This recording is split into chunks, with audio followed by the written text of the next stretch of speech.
Agaseke k'amakuru mu karere gapfunduriye muri Tanzania. Perezida Samia Suluhu Hassan wa Tanzania watangaje nk'uwatsinze amatora yanenze abaturage bagiye mu myigaragambyo vuga ko badakunda igihugu kuko nta muntu ukunda igihugu wakwemera kugisenya. Ni ijambo yavuze ubwo avuga gutwara icyangombwa cyemeza ko yatsinze amatora kuri komisiyo y'amatora. Imyigaragambyo muri Tanzania yatangiye ku munsi nyirizina w'amatora ku gatatu ndetse amakuru avuga ko yabaraguyemo abantu bagera kuri 700. Perezida Samia yashimye abakandida bahatanye muri aya matora yegukanye n'amajwi 98%. Abwira abaturage ko akazi gatangiye ipaje y'amatora bayisimbuka bakubaka igihugu.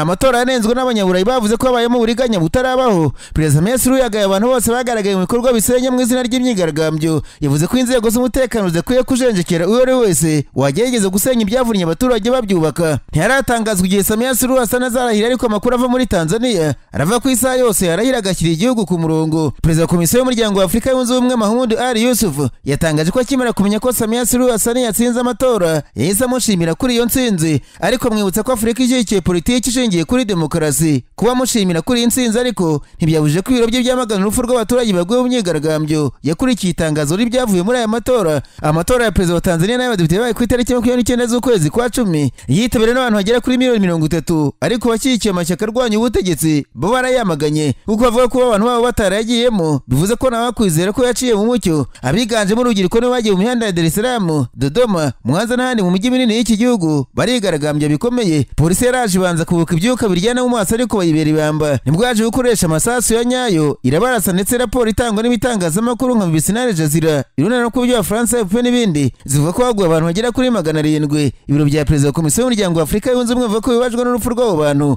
Mu itangazo ryabyo haranditse ngo chairperson abajwe cyane n'urupfu rw'abantu bigaragambije nyuma y'itora riheruka muri Tanzania, afashe mu mugongo mu miryango y'abo banyakugendera. Handitsemo kandi ko Afurika Yunze Ubumwe ishaka ko demokarasi ishyirwa imbere hose muri Afurika, uburenganzira bw'abaturage bukubahirizwa. Ibi ngo bigomba gukorwa bishingiye ku mahame n'itegeko nshinga rishyiraho uyu muryango agenga imiyoborere na demokarasi mu Cyongereza bise Principle of the African Charter on Democracy, Election and Governance. Hari amakuru avuga ko Perezida Samia Suluhu Hassan wa Tanzania yabahamagaye ba Perezida Museveni wa Uganda na William Ruto wa Kenya akabasaba ubufasha nyuma y'uko mu gihugu hakomeje imyigaragambyo ikomeye abaturage bashyigikiye uruhande rw'abarwanya ubutegetsi bwe bamaganamo amatora y'umukuru w'igihugu. Ni amatora yatsinze ku majwi hafi 98%. Ikinyamakuru Africa Intelligence yatangaje ko Samia Suluhu Hassan yahamagaye kuri telefone ba Perezida Museveni na Ruto ku mugoroba wa tariki 30 z'ukwezi kwa 10 akabasaba ubufasha. Nubwo adatangaza ubwoko bw'ubufasha yasabaga amakuru ava ko haba hari ingabo zisanzwe z'abazaragaragaye mu gosha imvururu muri Tanzania kandi zisanzwe zitari za Tanzania. Ishyaka rya mbere rikomeye mu yarwanya ubutegetsi muri Tanzania rivuga ko abantu baheruka mu magana bishwe muri Tanzania mu gihe cy'iminsi 3 y'imyigaragambyo ikomeye yakurikiye amatora rusange yabaye ku wa gatatu. Umubare w'abapfuye ugenda unyurana, ndetse ko umurongo wa internet waragaritswe mu gihugu hose byatumye bigorana kugenzura imibare. Umuvugizi w'ishyaka Chadema rirwanya ubutegetsi muri Tanzania yabwira n'amakuru wa FP ko abantu bagera kuri 700 biciwe mu myigaragambyo yadutse biciye mu kozanyeho n'abashinzwe umutekano. Umudipolomate ukora muri Tanzania ko kandi yabwiye BBC ko ari ibimenyetso byo kwizera by'uko abantu nibura 500 bapfuye mu masaha yo ku mugoroba ku wa gatandatu. Kandi ishyaka Chadema ryo rivuga ko byavuye mu matora y'umukuru w'igihugu umuyobozi aherutse gutsindira ari ikinamico. Itangazo ry'iricyago ko rigaragara ku rugo rwa X aho rigira riti Chadema iramagana mu buryo bweruye kandi bwakumvwa na buri wese byavuye mu matora yateguwe na komisiyo y'igihugu y'amatora. Ibyavuyemo nta shingiro bifite kuko mu by'ukuri nta matora aciye umucyo yigeze aba. Ikinyamakuru The Nation cyanditswe ntacyo ubutegetsi bwa Samia Suluhu Hassan bwigeze busubiza ku byo Chadema yanenze. Icyakora iki kinyamakuru kibuza ko umuyobozi wayo Tundu Lissu muri iki gihe afunzwe azira kugambanira igihugu. Muri Mata uyu mwaka nibwo Tundu Lissu yataye muri yombi arafungwa. Ku wa gatanu tariki 31 z'ukwezi kwa 10 ishyaka ryari ryatangaje ko abayoboke baryo bagera ku 1000 bishwe barasiwe mu myigaragambyo bitabiriwe bamagana ibyavuye mu matora. Ku rundi ruhande imibare baguye muri ziriya mvururu ntivugwaho rumwe kuko leta n'ibiro by'ishami ry'umuryango w'abibumbye ryita ku mpunzi ishami rya Tanzania bavuga ko haguye abantu batagera kuri 20. Perezida Samia Suluhu Hassan ubwo yakiraga inyandiko yemeza ko yatsinze na komisiyo y'amatora yasabye abigaragambya kubireka ahubwo bagakora ibyerekana ko bakunda igihugu. Ubwo ibintu byafataga intera leta yahise ishyiraho ibihe by'umukwabo kandi kureho murandasi muri rwo gukumira ko abantu bakomeza kumenya ibera hirya no hino mu gihugu no gushishikarizanya kwitabira imyigaragambyo cyangwa se gukora ibindi leta idashaka. Nararanganije amaso y'inyamakuru yandikirwa muri Kongo Kinshasa. Abanyamakuru bakiza amakaramu ku mpapuro barandika matsiko mu rwego rwo gushyira mu bikorwa amasezerano yashyizweho umukono hagati ya Kongo n'u Rwanda Washington muri Amerika agamije kuzana amahoro mu burasirazuba bw'icyo gihugu. Kandi nk'uko yabyiyemeje leta ya Kongo bicishije mu gisirikare cyayo ku wa gatanu tariki 31 z'ukwezi kwa 10 yatangije ubukangurambaga i Walikare hari icyicaro cy'agateganyo cy'akarere ka 34 ka gisirikare. Ubukangurambaga bushishikariza abagize FDLR kwitanga ku bushake. Ubwo bukangurambaga bugamije gushyira mu bikorwa iby'abayobozi ba Kongo biyemeje igihe basinyaga amasezerano ya Washington nk'uko bitanga bitangazwa n'ikinyamakuru Actualité, FARDC itangaje ibingibi ariko kandi yaributse gutangaza ko n'abarwanyi ba FDLR bari ku butaka bwa yaributse gutangaza ko n'abarwanyi ba FDLR bari mu muce igenzura ahubwo ko bari mu muce bigenzurwa na M23. Biravuga ko radio yabo ari gukoreshwa mu gutangaza ubutumwa bwo gushishikariza kwitanga bwahinduwe mu ndimi zaho. Udupapuro turi butumwa natwo ngo twarakwirakwijwe mu baturage kugira ngo ubutumwa bugere ku barwanyi ba FDLR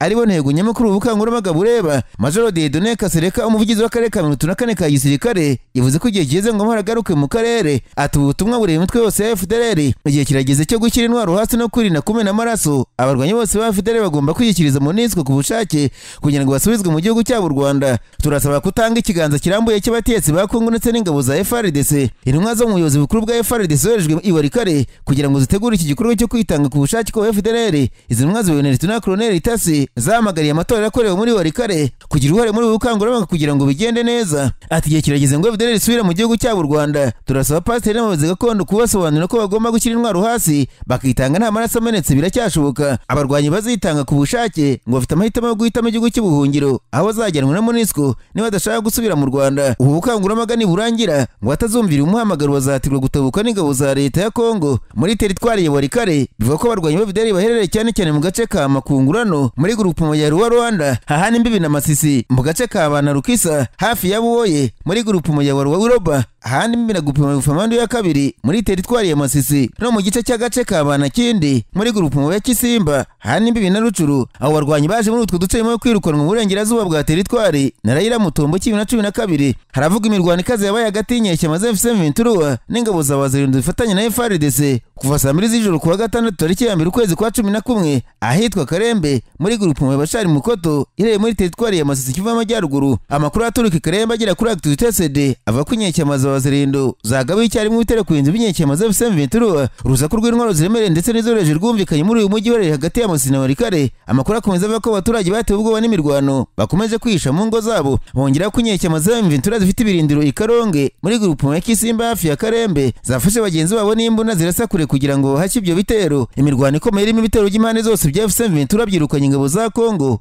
FARDC na Wazirinde mu gace ka Ruhago. Imirwano yo kuwa gatandatu ku manywa isigaye M23 igenzura grupe ya Ruhago ni muri Kivu y'Amajyepfo. Urubuga Tazama Info rwo muri Kongo ruvuga ko inyeshyamba za M23 zateye ibirindiro bitandukanye bya Wazirinde biri muri grupe ya Ruhago muri shoferi ya Ninja muri teritwari ya Kabare. Urwo rubuga ruvuga ko M23 yafashe uduce dutandukanye yari yaratakaje turimo Bwegerera, Irega na Katsoba bituma yisubiza grupe yose ya Ruhago yari imaze igihe gito ivuyemo. Amakuru yavuze ko abarwanyi Wazirinde bahungiye ahitwa Mashango. Inyeshyamba za M23 zakomeje imirwano na Wazirinde mu gace ka Buwabo muri sheferi ya Woso Banyungu muri teritwari ya Masisi muri Kivu y'Amajyaruguru. Iyo mirwano ngo yabaye kuwa gatanu mu cyumweru gishize. M23 kuwa kane yarigaruye gace ka Ndete bukeye yongererwa ibitero bikomeye ku birindiro bya Wazirinde ahitwa Buwabo mu rwego rwo guhumutekano kare agace ka Ndete. Ibitangazamakuru byavuze ko Wazirinde babashije kumana agace ka Buwabo. Leta ya Kongo Kinshasa ariko kandi yagaritse ibikorwa by'amashyaka 12 arwanya ubutegetsi bwa Tshisekedi. Byatangajwe na Minisitiri w'Umutekano imbere mu gihugu Jacques Shabani. Amashyaka yagaritswe arangajwe imbere na PPRD rya Joseph Kabila Kabange uhoze ari perezida wa Kongo Kinshasa, RG rya Augustin Matata Ponyo uhoze ari minisitiri w'intebe, Ida rya Claude Rubaya wabaye umudepite na Piste rya Seth Kikuni. Harimo kandi AP rya Tofile Mbemba wabaye minisitiri w'Umutekano imbere mu gihugu, MCPR rya Jean Claude Vwemba, ATD rya Jeff Makira wabaye guverineri na Equateur, MRP rya Frank Diongo nandi. Minisitiri Shabani yavuze ko amashyaka bashinja kurenga ku mahame menshi agenga amashyaka arimo gusigasira ubumwe bw'abanyagihugu, ubusugire n'umutekano. Uyahise asaba urukiko rushinzwe kurengera itegeko nshinga rya Kongo gusenya amashyaka hashingiye ku ngingo y'itegeko rigenga amashyaka. Aya mashyaka yagaritswe nyuma y'iminsi mike banyiraho urinari muri Kenya aho bashingiye ryiswe Suvora RDC rwanya ubutegetsi bwa Tshisekedi n'iro kuri uyu na Kabila Kabange hoza ategeka Kongo. Leta z'ubumwe za Amerika zatangaje ko leta ya Kongo n'iro rya M23 bageze ku ntambwe ishimishije mu rugendo rwanisha ku mahoro, ariko kuri wese agomba kubariza ibyo yemeje mu biganiro by'idoha muri Qatar. Ni ibyatangajwe n'umujyanama perezida wa Amerika mu bufatanye na Afurika Masadi Bros. Mu butumwa yatangaje kuri rwa X kuwa gatandatu, Masadi Bros yanizwe ko Kongo na M23 bagize ku ntambwe ishimishije binyuze mu biganiro by'amahoro bya Doha bigaragaza ko yemeza guhuriwe mu kugarura amahoro n'umutekano n'urusezo bwa Kongo. Yavuze ko hamaze yahagaragara ibikorwa byo kutubariza agahenge hagati ya Kongo na M23 ishobora gusubiza inyuma ibyo bamaze kugeraho. Ati buri wese agomba kubariza ibyo byemereye Doha birimo gukomeza agahenge no kwitabira ibikorwa byo gukurikirana ibarizwa ry'agahenge mu rwego rwo kongera kubaka icyizere no kugabanya ubushyamirane ku kibuga. Ibiganiro hagati ya leta ya Kongo na FC Ventura birakomeje ku buhuza bwa Qatar, ndetse Minisitiri w'Abanyamahanga y'icyo gihugu yatangaje ko mu cyumweru gitaha FC Ventura na leta ya Kongo bazasinya andi mahame abagarisha ku masezerano ya burundu. Kugeza ubu ibiganiro bya Doha impande zose zimaze gusinya amasezerano atandukanye arimo y'amahame ngenderwaho, amasezerano yo guhererekanya imfungwa ndetse nayo gushyiraho urwego rugenzura ibarizwa ry'agahenge ku kibuga. Amasezerano y'ibarizwa ryayo rirakemangwa ahanini kuko nta cyumweru gishira FC Ventura idasohoye itangazo ivuga ko ingabo za Kongo nabo bafatanyije bari kugaba ibitero by'indege z'intambara, drone n'imbunda mu bice igenzura ndetse n'ibituwe cyane. Ku masezerano yo guhererekanya imfungwa FC Ventura ivuga ko leta ya Kongo nta muntu umwe wayo yari yarekura mu gihe yarekuye abasirikare barenga 300 bari mu bice igenzura. Ubu kigezweho n'ifungurwa ry'ikibuga cy'indege cya Goma nyuma yo ku nama yiga ku mutekano w'akarere ka Afurika y'ibiyaga bigari yabereye i Paris mu Bufaransa ku itariki 30 z'ukwa 10. Perezida w'umuryango mukuru w'Ubufaransa yatangaje ko ikibuga cy'indege kizafungurwa mu byumweru bike biri imbere kugira ngo kijye cyifashishwa mu bikorwa by'ubutabazi. Ku ruhande ariko rwa FC Ventura batangaje ko ibyo gufungura icyo kibuga cy'indege bikwiye guharanirwa mu biganiro by'Doha bibahuza na leta ya Kongo ku buhuza bwa Qatar nk'uko byatangajwe n'umuyobozi w'iri huriro Corneille Nangaa. Nasimukiye muri Kenya abanyamakuru bicaye imbere ya mudasobwa barandika banatwa leta ya Kenya yemeje ko abantu 21 bishwe n'inkangu yabaye mu burengerazuba bw'iki gihugu itewe n'imvura nyinshi. Minisitiri w'ubutegetsi bw'igihugu Kibuchumba muri Komeni yavuze ko imirambo yajyana ku kibuga cy'indege gitoya kiri hafi aho nyuma y'inkangu yabaye mu karere ka Marakwet East kuwa gatanu nijoro. Mu butumwa yatangaje kuri urubuga rwa X yavuze ko abantu barenga 30 bataramenyekana aho barereye nyuma y'uko imiryango yabo itangaje ko baburiye irengero mu gihe abantu 25 bakomeretse cyane bo batwawe n'indege bakajyanwa guhabwa ubundi buvuzi. Umuryango utabara imbabare bakuru wari uje ishami ryayo ryo muri Kenya urimo gufasha mu guhuza ibikorwa by'ubutabazi wavuze ko twinshi mu duce twibasiwe n'iyo nkangu tutarashobora kugerwamo mu nzira yo ku butaka kubera ibyano byinshi hamwe n'imyuzure imara kanya gato nyuma y'imvura nyinshi. Ku mugoroba wo kuwa gatandatu leta ya Kenya bayihagaritse ibikorwa byo gushakisha no gutabara ariko yavuze ko bisubukura ku cyumweru. Minisitiri Mukomeni yavuze ati imyiteguro yo gutanga ibindi biribwa n'ibindi bikoresho by'ubutabazi bitari biribwa ku bagizweho ingaruka n'inkangu birimo kuba. Yongeyeho ati kajugujugu za gisirikare n'iza polisi ziriteguye kugira ngo zitware ibyo bikoresho. Cyagiri mu gihe cya kabiri cy'imvura abo usanzwe cyagizwe n'ibyumweru bike by'imvura ugereranije n'igihe cy'imvura nyinshi cyane kandi mari gihe kirekire kurushaho cyo guhera hagati mu Werurwe kugera muri Gicurasi. Leta ya Kenya yashishikarije abaturage baturiye imigezi ibaho mu gihe cy'imvura hamwe n'abatuye mu duce twabayemo inkangu kuwa gatanu kwimukira atekanye kurushaho. Hagati y'imyuzure y'igihe gito hamwe n'inkangu muri Uganda hafi y'umupaka na Kenya yishe abantu guhera kuwa gatatu ushize. Kuwa gatandatu Croix Rouge muri Uganda yavuze ko ibyano byinshi byagaragaye mu cyaro cya Kapsom mu burasirazuba bwa Uganda bisenya ndetse byica abantu 4 bari muri iyo nzu. Croix Rouge ya Uganda yavuze ko imyuzure yashegeshe byinshi mu byaro biri hafi y'inkombe z'imigezi mu karere ka Buramburi. Yavuze ko imvura nyinshi irimo gukomeza kugwa yatumye amazi y'umugezi wa Stiri n'umugezi wa Sipi arenga inkombe bituma henshi ngo zisenyuka, imirimo y'imyaka myinshi n'ibihingwa irangirika n'ibikorwa remezo by'abaturage birasenyuka. Agaseke k'amakuru mu karere ngafunikire muri Uganda abanyamakuru bakoze ba muri no barandika banditswe Jean David Sejusa wamenyekanye Jean Tinyefuza woza ari umuhuzabikorwa w'ubutasi bwa Uganda yateje yegereye muri diplomasi hagati ya Uganda na Tanzania ubwo yasabaga abasirikare ba Tanzania gufata ubutegetsi bagarika ubwicanyi bwibasiye abaturage b'imyigaragambyo yakurikiye amatora. Uyu musirikare uri mu kiruhuko cy'izabukuru yanitse ku mwana w'imbaga ko ingabo zakwiye kurebera abantu badashoboye gutegeka basenya Tanzania bakwiye gufata igihugu mu maboko yabo. Umudiplomate wa Uganda muri Loni Bwana Adonia Ayibare yabaye nk'uko makoma yavuze ko Jean David Sejusa uzwi nka Tinyefuza badasobanukiwe iby'imbaga nkoranyambaga avuga ko ikibazo cyakemutse abanyatanzania bakwiye kuba itegeko nshinga ryabo. Iri tegeko nshinga ryabo ariko n'ubu ntirivugaho rumwe kuko ritegeka ko ibyavuye mu matora nta mpaka bigibwaho kuko nta rukiko rwemeye kwakira ikirego cyabyo. Tinyefuza ntiyoroheye mwene wabo bashaka koroshya ibintu ngo umwuka utaba mubi kuko yavuze ko nka General yatangaje amakuru afitiye gihamya kandi ko na radio na televiziyo bya leta ya Tanzania byemera ko ibintu bimeze nabi agasanga nta mpamvu yari yabuze igisirikare gufata ubutegetsi muri Tanzania. David Sejusa kunze kuvuga cyane kurebana n'igisirikare muri Afurika avuga ko abategetsi ba politiki badashoboye igisirikare kiba kigomba gufata ibintu mu maboko cyamara kubiha umurongo kikareba umusivili ushoboye agategeka bagenzi be. Uyu mujenerali wa Uganda wasabaga ingabo za Tanzania guri ku butegetsi bihagazeho yavuze ko atari ba bantu b'ibigwari bavuga ko kudeta atari ngombwa kuko muri Tanzania byari ngombwa cyane ko abasirikare bafite igihugu abaturage bakareka gupfa. Umuryango wa Afurika y'Iburasirazuba cyangwa se umuryango wa Afurika yunze ubumwe ntacyo baratangaza ku byavuzwe na General Sejusa Tinyefuza wa Uganda wamagariye kudeta muri Tanzania.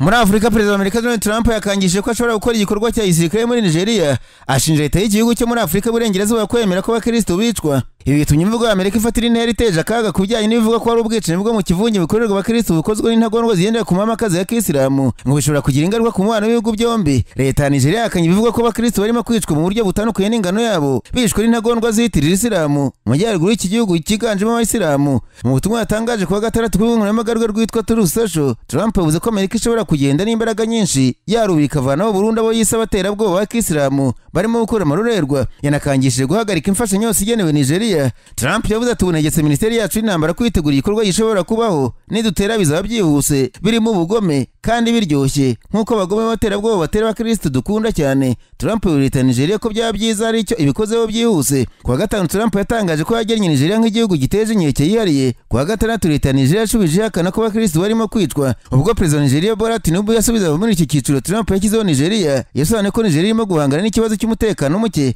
kandi ko abantu bo mu madini yombi barimo gukorerwa urugomo bitewe n'uwo mutekano muke nyine. Yavuze ko itegeko nshinga rya Nigeria ryemera ubwisanzure bw'amadini. Leta ya Nigeria yavuze ati dukomeje gushikara mu muhate wacu wo guhashya urugomo rw'abahezanguni rukongezwa n'abafite inyungu zihariye bafashije mu guteza iyangirika rikomeye gutya no gucikamo ibice mu bihugu byo mu masangano y'akarere ka Afurika y'Uburengerazuba n'akarere ka Sahel. Perezida Tinubu yavuze ko Amerika ari inshuti hafi ya Nigeria ndetse ko leta izakomeza kwibana cyane no kwiyemeza ishimitse gukorana n'abafatanyabikorwa bemera amahoro nyakuri, ituze, ubwisanzure na demokarasi. Kwita igihugu ko giteje inkeke yihariye ni imwe mu nyito zikaze cyane Amerika ishobora gutanga iteganywa n'amategeko ya Amerika ituma hashobora gufatwa ibihano cyangwa se izindi ngamba zo mu rwego rwa diplomasi ku bihugu bishinzwe ihonyorwa rikomeye ry'ubwisanzure bw'amadini. Nigeria imaze igihe kirekire iba mu bushyamirane bushingiye ku madini no ku moko, by'umwihariko mu majyaruguru y'Uburengerazuba bw'icyo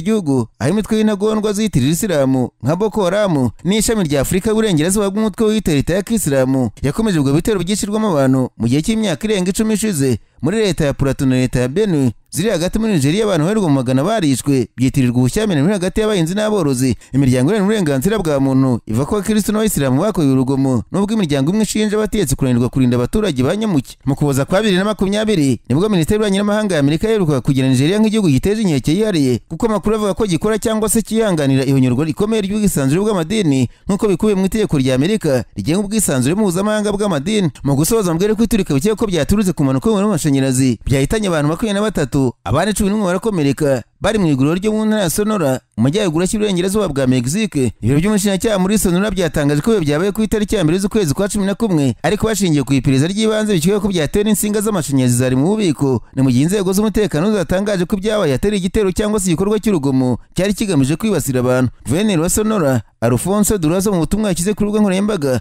yavuze ko bamwe baguye muri iyo mpanuka ari abana bato mu gihe abakomeretse bari kuvurirwa mu bitaro by'umujyi wa Rimosiro. Ati nategetse ko hakorwa iperereza ryimbitse kugira ngo hamenyekane icyateye ibyo byago n'ababigizemo uruhare. Perezida wa Mexique Claudia Sheinbaum abinyujije ku rubuga rwa X yihanganije imiryango yabuze ababo anizeza gufasha no kubaba hafi.